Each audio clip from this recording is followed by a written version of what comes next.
to come to a very interesting topic. My friend Terence, Zhao, who is the president of Singhai Marine Services, is going to talk to us about Chinese crews and how they are ready exactly to be part of global shipping. Terence is our partner. Along with Columbia Ship Management, we organize together our conferences in Shanghai and Singapore. So we're delighted he made the long trip to be with us, and he has a very exciting presentation to deliver. So don't go.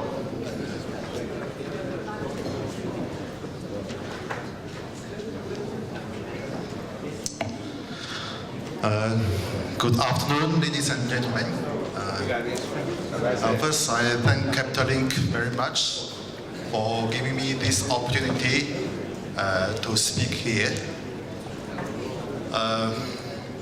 Okay, before I start my presentation, I would like to introduce myself.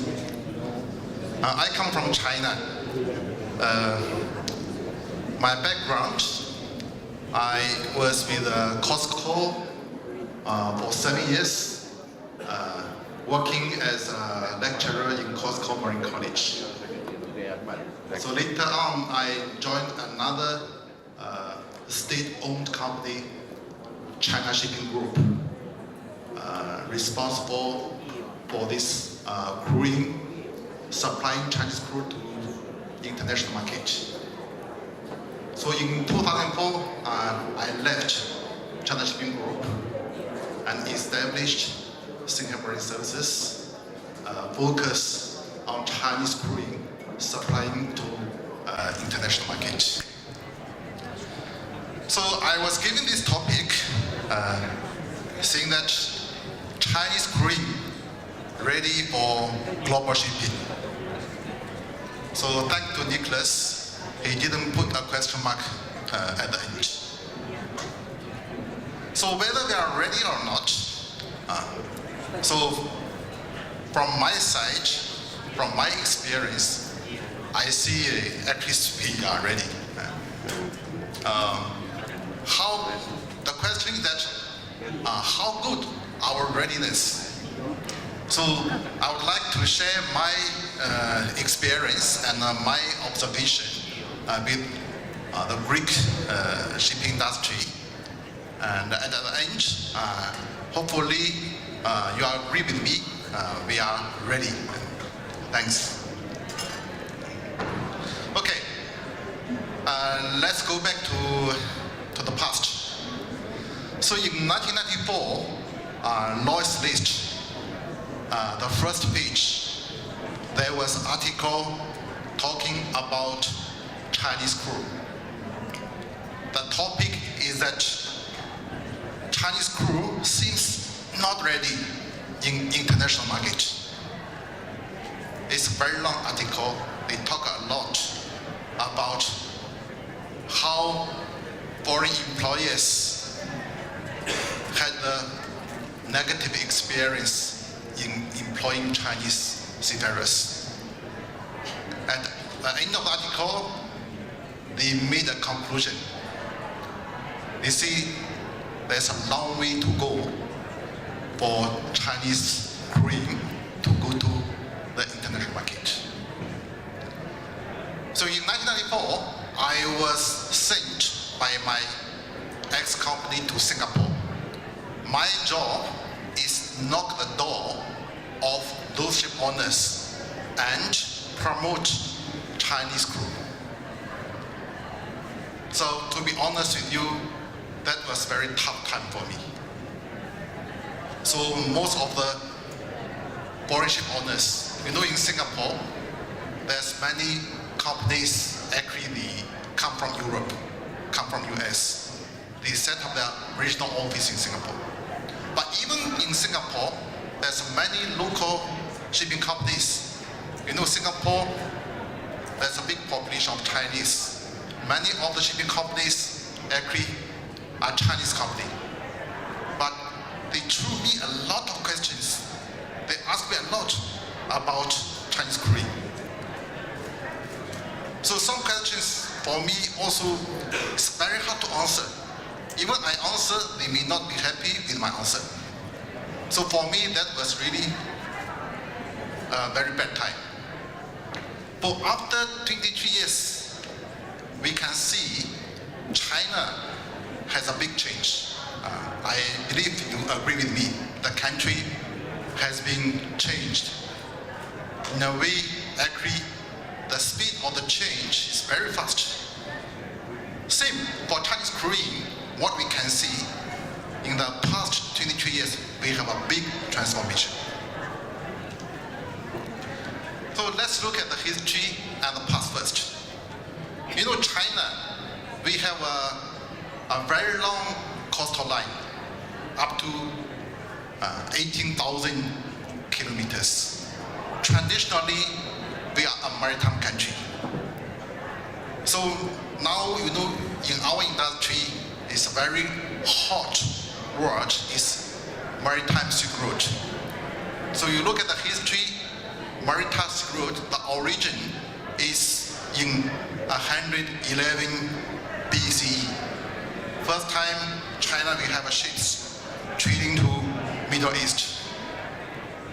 In the 15th century, as you know, we have a great guy, his name is Singhai.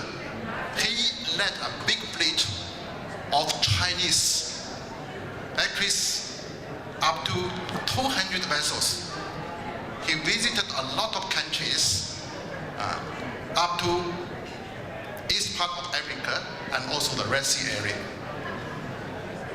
So then you will see, traditionally we are a maritime country, we are open to the world.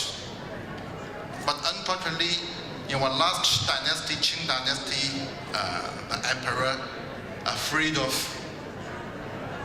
the civilization from the Europe. So they closed the door again.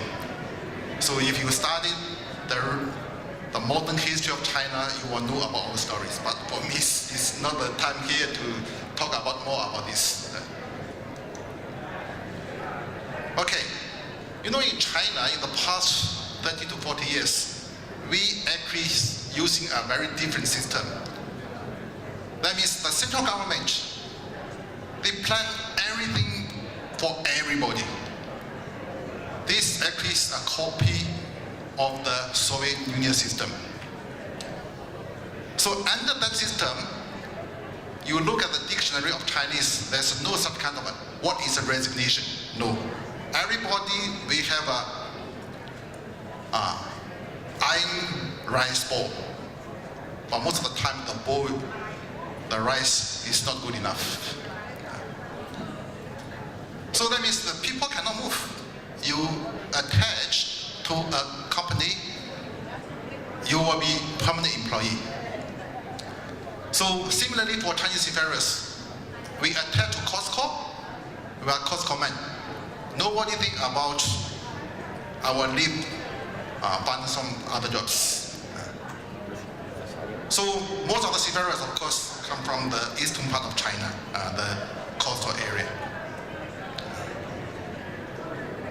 So, you know, in China, they started to open the door to the world in the late 70s and early 80s.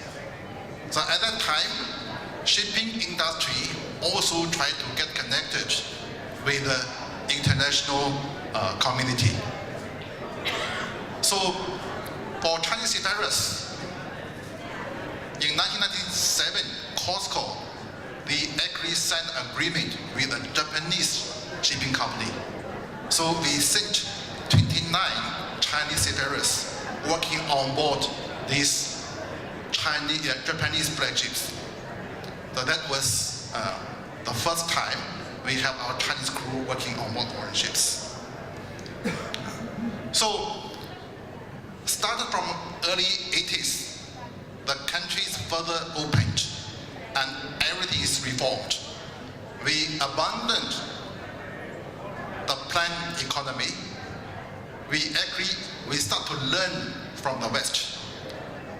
We use market economy. Of course, we so-called Chinese style market economy. Whatever is market economy. So market economy, that means supply and demand. So from there onwards, the whole country has been changed completely.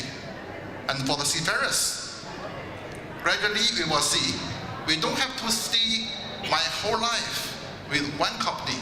We can go to the market, look for better employer. So that's why we see the whole Chinese shipping industry, including our cruise industry, has been totally changed. The game rule, because of the game rule change. So what we see in the last 25 years after 1992? So the market economy saw China emerging from a closed and land-oriented economy into a global maritime player. So in China, not only COSCO, not only China Shipping, gradually we have more and more shipping companies. Of course, most of them still state-owned, but at least the number of our national fleet increased a lot. And also, this creates a huge demand on Chinese seafarers. So, this opportunity actually is for us, not only for national market, but also for international market.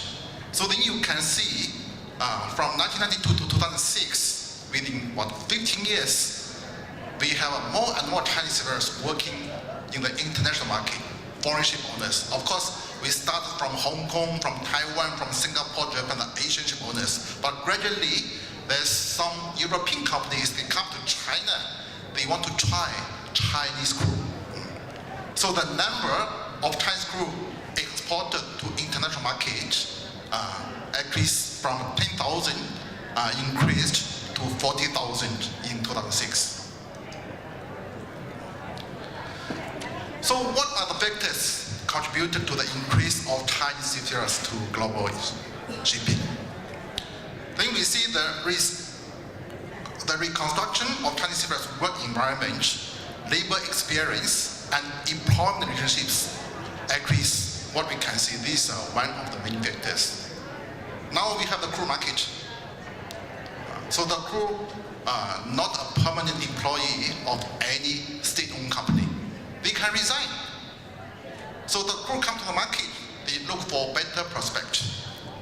So now in the market, we gradually have more and more crewing agency, like our Singhai.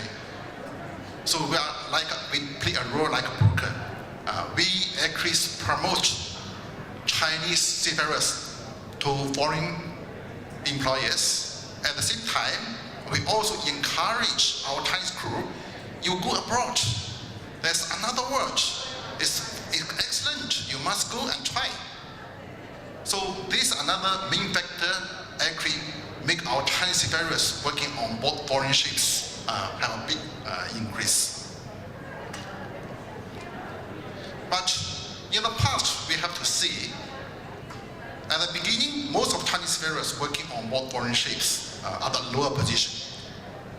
Even for officers, most of Chinese officers actually are cadet, third officer, fourth engineer, maximum second officer or third engineer level.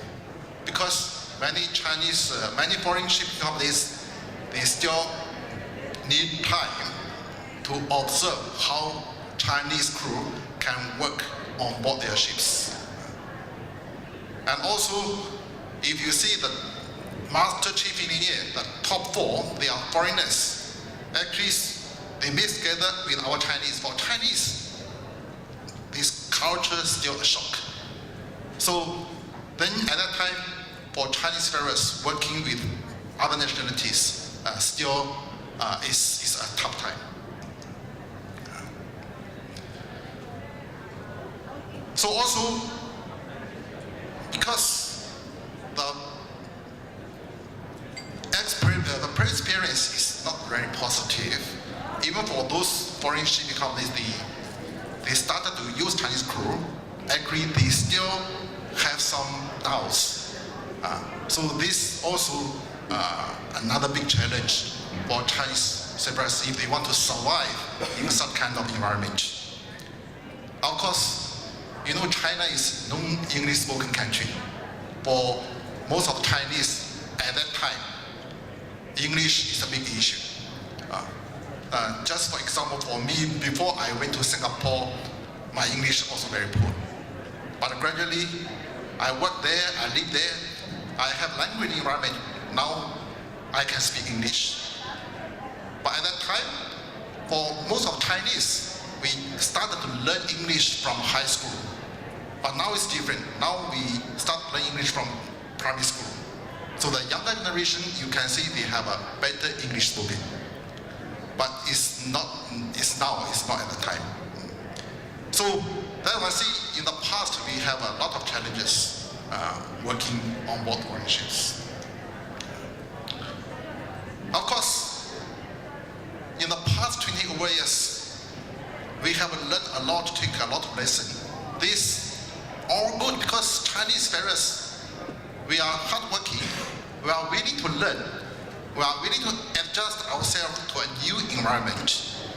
And actually, we have no problem to work together with any nationalities. So that's why I see now the situation has been much better. So just review the history and the past. Now, my answer to this topic, yes, we are ready. But of course, I still can see there's some worries, especially for European shipping companies. I ever been to Greece once. This is my second time here. I also met some friends and actually when we talk about Chinese crewing, they still have some questions. So like, how's your system? How good your English now? And your culture, can you actually, your people can work with our culture? And how expensive your Chinese crew? Are you cheaper or not? So blah, blah, blah, a lot of questions. Then I just want to share with you my opinion. Of course, here I cannot cover everything, but I try to give some facts and some reference and for your information. Okay, so after 25 years, let's look at the number first. So all these figures are provided by our government, the Ministry Civil Administration, MSC China, in a report because China Seafarers Development Report. This report is annually, every year, on 25th of June, the World Seafarers Day, MSC will issue this report. From this report, you can find all the information. Okay, by end of year 2016, the total number of seafarers registered with MSC China stands at nearly 1.4 million. Of which about 500,000 are foreign-going seafarers. The rest, nearly 900,000, is non-foreign-going. That is the coastal trading or the river. So you look at the number, the foreign-going Chinese seafarers. Every year we have a steady increase. Of course, for international shipping companies, you are more interested on those Chinese seafarers working on board foreign ships. Here is the number you can see. In 2007, we have only about 42,000 Chinese seafarers working on non-Chinese flag. So until now, about 10 years, now we have increased to nearly 150,000 Chinese seafarers working on board foreign flag ships. So, foreign shipping company, they may give the full set to Chinese, from master until Miss Boy, the full set Chinese, or half set, or mixed together with other nationality. And also, most of the foreign shipping companies, the big name, they prefer to train Chinese cadets, train them from the very beginning. Then gradually they will establish a very exclusive and stable pool of quality Chinese officers for them. So here's the number given by, this is a result given by BIMCO Manpower Report 2015. You can see in terms of the number, including officers and ratings, China is the biggest. For officers, we are the biggest. For ratings, we are second to the Philippines. So you look at China system. China agrees, now we can see we actually fully implemented STCW, the newest version, the Manila Amendment. So 3 years ago, EU committee went to China to audit the whole system of China. They have already issued their approval. So here at least we have 25 flag states.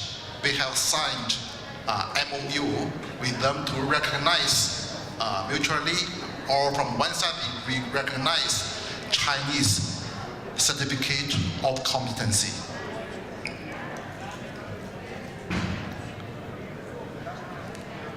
Okay, in 2015, China already announced the ratification of MRC 2006. It's already enforced last November. So under MRC, all the Chinese seafarers, if they want to work in the international market, foreign flags, so you have to go through a so-called SRPS, Seafarers Recruitment and Placement Service Organization. Currently, we have about 200 over SRPS in the market. And also, all the Chinese seafarers, mandatory, they must join our social security system. That means, on top of the salary, employer have to contribute certain amount of money as a social security. We call it 5I system, old age, like the pension, medical, industry, injury, unemployment, monetary, these 5 insurances. So that means in a way, Chinese seafarers has been protected even you are working on board foreign ships. So training and certification, MSC, they have a very complete, very good supervision system. It's an online system. So that means you just go through the computer, log in MSC website, you can check all your certificates, whether they're ready or not, expiry date, whatever. It's very good system. Health. So in China, actually we have about 200 hospitals already approved by MSC. They can issue the health certificate of seafarers. So in China, all these things, MSC, also the benefit of seafarers, the government play a very important role. I'll show you the website of MSC website. On the right side, you can see, you go to this website, you can find all the information, especially for seafarers. This actually is very convenient for our seafarers. So let's look at how good our education and training system. In China, we have about 10 plus universities. They are producing bachelor degree graduates, the cadets. The most famous are these 5 universities, Dalian, Shanghai, Jimmy, and Wuhan. So they produce really a good quality of cadets. We have about 30 over colleges producing the 3 years diploma cadets. 100 over training centers providing all kinds of STCW training programs. So these are statistics for the fresh students enrolled into maritime university colleges. Then you can see in the peak hours in 2009, 2010, at that time we must reach about 46,000 students You know, at that time, the whole shipping industry is booming. So many ships, heavily shortage of seafarers. So that's why many of the Chinese university, they never conduct training before they also open a door, they also do the training. But until now, because now the market gradually come back to normal, then as you will see a drop of the new enrollment of students. But from last year, you can see the number gradually coming up. But even now, the number is not small. You compare with in 1998, we have only about 4,700 students. But now we have 15,000. That's still a big increase of the numbers. Okay, let's look at the current China maritime developments and seafarers. So in China, the major drive is still the government. So the establishment and implementation of a whole range of maritime policies and initiatives by China Maritime Safety Administration in these recent years have directly enhanced the acceptance of Chinese seafarers in the global shipping industry. Our maritime education and training are completely in compliance with international standard. We use IMO model course as a reference and ensure all our programs can be accepted by other countries, I mean the standard.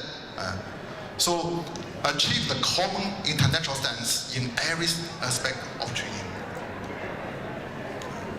Of course, in the free market, in the past, we have a very strict control over the Chinese seafarers if they want to work on board foreign ships. We have an exit permit. If you want to go outside, you have a visa not good enough. You must obtain an exit permit from MSC.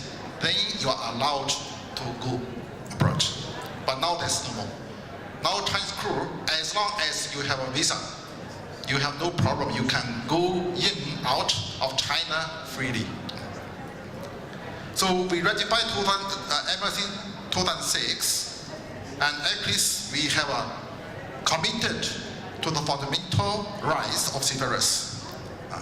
And also, as you know, our country strategy, one belt, one road. Actually now we develop this 21st century maritime route. At least we work together with many other countries. For example, this year we work together with Myanmar. The two countries, we signed MOU. China will help Myanmar to train up more of their seafarers. So for foreign shipping companies, actually you will consider to employ Chinese crew. The local government of China, there are some good policies in promotion of Chinese seafarers. Okay, overall speaking, Chinese seafarers, what are the strengths? So these are the feedbacks from those foreign shipping companies who have been using Chinese seafarers. So Chinese seafarers, relatively, they are loyal. And most of the shipping company, they like the retention rate. They employ Chinese cadet, for example, they can work for this company for more than 10 years or even more. Technically, they are very competent, and also they are very hardworking, humble, a good attitude. And Chinese seafarers, they like challenge, they like promotion. They don't like to stay in one level. They prefer to go one level higher. Of course, they know all this can only be awarded through hard working and good attitude. So overall speaking, the quality of Chinese seafarers in the past 20 years have been improved quite a lot. Okay, what about the cost? I believe this is a big concern for most of us here. So you know, Chinese crew, our salary used to be low. For example, in the late 90s, one Chinese master for dry cargo ships, the salary is about $1,600. very happy. Of course, now the value also different. But now you can see the cargo master for Chinese also above 7,000. It's no big difference from any other nationalities in terms of the salary. But I can see they are still a bit competitive. It's not higher than most of the nationalities. But this is actually driven by the market. We all know in our industry, actually officers, especially the quality officers, still in shortage. So company, you may have two systems. When you just use the CBA rate, you sign with the union, or you use the market rate. But China, we have so big number of officers. So how we know we pay the crew reasonably? So this year, Shanghai Shipping Exchange, they produce an index. They call it Chinese Seafarers Salary Index. Every month, they will collect the information from the big ship owners, from the mining companies. Then they use a formula to calculate, to produce this index. Then for foreign ship owners, if you come to China, you want to judge whether your pay is reasonable or not. What I mean is with the market rate. Then you can go to SSU website. More or less, the figure is around there. Of course, for Chinese farers, if they want to know their pay is judged or not, they also can go to this website to take a look. Now we know because 30% of the world economy contributed by China. I believe more and more ships will carry cargo in or out of China. If you are the ship owner, if you have ships regularly calling China, if you use Chinese crew, you can save a lot on the traveling cost. So compare with other nationality, at least for Chinese farers, we have much lesser P&I claim. This information also provided by some of our clients. They see in some country, actually now the serious P&I claim is also a huge cost for them. That was the overall speaking, employment of Chinese farers, we can see is cost effective. Okay, come to the end. This is my observation. So now we can see the experience learning gained by Chinese farers working on board foreign ships over the past 25 years have provided Chinese farers a better understanding of global shipping and shifted their perception about working on board foreign ships. So enhance the comfortability of Chinese farers employed by global shipping. So in our work, I can see our Chinese seafarers, the cross-cultural communication is improved. Now China now is more internationalized. Same for our seafarers and our industry. So we can see now our standard, the industry best practice, we all benchmark in international standard. So now we are market economy. Chinese seafarers can choose to work for national shipping company, can also choose to international shipping company. So all driven by the market. So now we can see every year the number of Chinese farers working on board foreign ships is increasing. As I just mentioned, overall the quality also have a big improvement. So then you see the volume. So China, you see the volume should not be ignored. You should think about, because we have a big number. You have choices to select those candidates who can meet your requirement. So at the end, I must say, in the past 25 years, Chinese cruise industry has been changed a lot, has been transformed a lot. Not only seafarers. In the years to come, what we can see, there will be more and more Chinese master and chief engineer. They may work ashore in the company agree as managers. So then we can see China will contribute the human resource capital to the whole international shipping industry. The day agree is coming. Okay, before I end up my presentation, quickly I just introduce my company. We Acris company based in both Singapore and Shanghai. Our core business is supplying Chinese ferries. We are Acris' first SRPS license issued by MS in China. So currently we have a pool of 4,000 Chinese ferries. We serving about 40 over clients. The majority of clients are international clients. Every year we take about 300 cadets from about 20 maritime universities of China. We have a 5 recruitment office both in China, and also we have one recently we established in Myanmar, Yangon. So we also have a very big training center nearby Shanghai. All our training programs definitely we conduct in English. This is our training center, a few pictures. We have all these kind of equipment, simulator for navigation, engine room simulator, mock-up, ACTIS, everything. So this is a quick show to our clients. You will see quite a number of big names in our list. So what we can see, we are ready to supply more quality Chinese ferries to international shipping companies. I look forward to your readiness. I hope you have chance, you come to China, come to Shanghai, then you come to our company. Of course, you can go to any other of our counterparts to see, to talk to them, see whether they can actually help you in sourcing quality Chinese ferries, build up a pool of quality Chinese ferries for your fleet.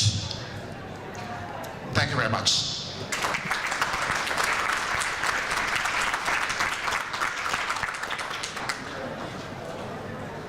Thank you very much. Now what we're going to do is let's have lunch. I'm sorry we missed the time. So instead of having everybody, listening to the next panel being very hungry, the food is out. The food is out.